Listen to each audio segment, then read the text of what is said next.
Hi there, my name is Josh Vector. I'm the founder of HR University and I'm a certified HR professional. And we'll be talking about employee turnover and how you can easily calculate it. Employee turnover is undoubtedly the most discussed metric in the people analytics space. Calculating turnover, on the other hand, is trickier than it appears. But in this video, you'll learn the 3 easy steps to calculate employee turnover rate. And before we start though, you don't want to miss any learning that you get from HR University. So make sure to subscribe to our channel, and that way you'll get updates on whenever we post new and exciting content about different HR subjects. Now that said, let's go ahead and jump in. To address how to calculate the employee turnover rate, we first need to clarify what the employee turnover rate means. Employee turnover occurs when an employee leaves an organization due to dismissal, attrition, or other factors. These people will not be on the payroll during the following pay period. Now that we know what employee turnover is, let's see how we can calculate it. There are 2 types of employee turnover. One is voluntary and the other is involuntary. Voluntary turnover happens when employees willingly leave a company, usually because they go to work in another company. On the other hand, involuntary turnover happens when employees are terminated due to poor job performance, absenteeism, or violation of workplace policies.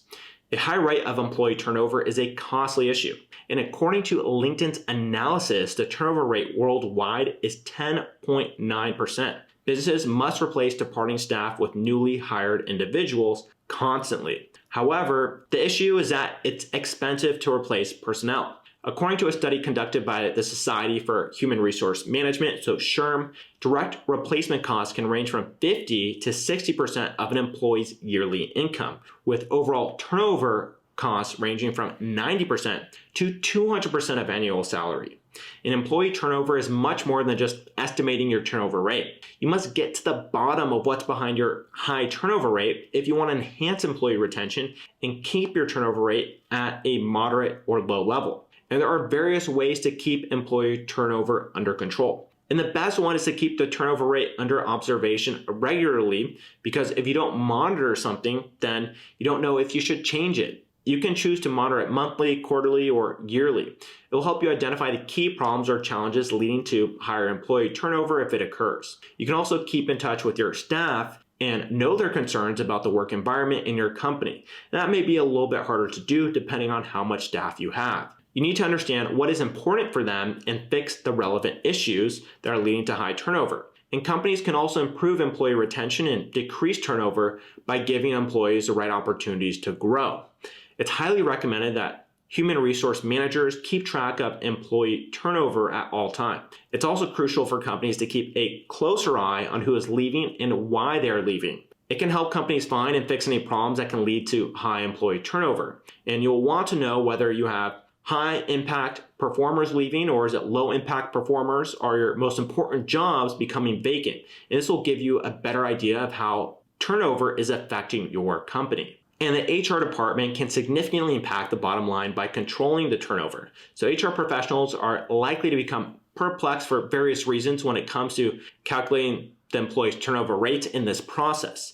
In addition to the technical problems of estimating the total number of employees, computing the turnover rate is challenging. It will be a lot easier if you have a formula. Therefore, I'm here to make things easier. Let's start the process of the calculation. So step 1 is to determine the total number of employees. It is recommended to use employee headcount instead of full-time equivalent, so FTEs, for calculating an organization's employee turnover rate.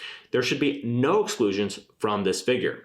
For example, you should include employees on temporary layoff, leave of absence, or furlough, as well as direct hire temporary workers. You don't want to do anything that could adjust the numbers into your favor when it comes to low turnover. You want to look at it from the most realistic point possible. However, you don't need to add independent contractors or temporary employees to the company's total workforce. It is recommended that employers should conduct a monthly headcount report from their human resources information system, so HRIS, or payroll system, to ensure that it accurately reflects the total number of employees. The more data points you have, the better in calculating employee turnover, because staff counts can fluctuate daily or weekly. Now that we have the total number of employees ready, let's move on to our next step. The second step is to get the average of available numbers obtained from the previous step. We can calculate the average number of employees on payroll by adding the total headcount from each report run throughout the month and then dividing it by the number of reports used. For example, company X can run the headcount reports 3 times a month. It can be at the month start, middle, and end. The supposed headcount on March 1st is 130. The headcount on March 15th is 141. And the headcount on March 31st is 149. To get the average, we need to add the 3 headcount totals, which are 420 divided by the number of reports, which are 3 in our case. So the average number of employees during March is 140. Now let's move on to the last but equally important third step.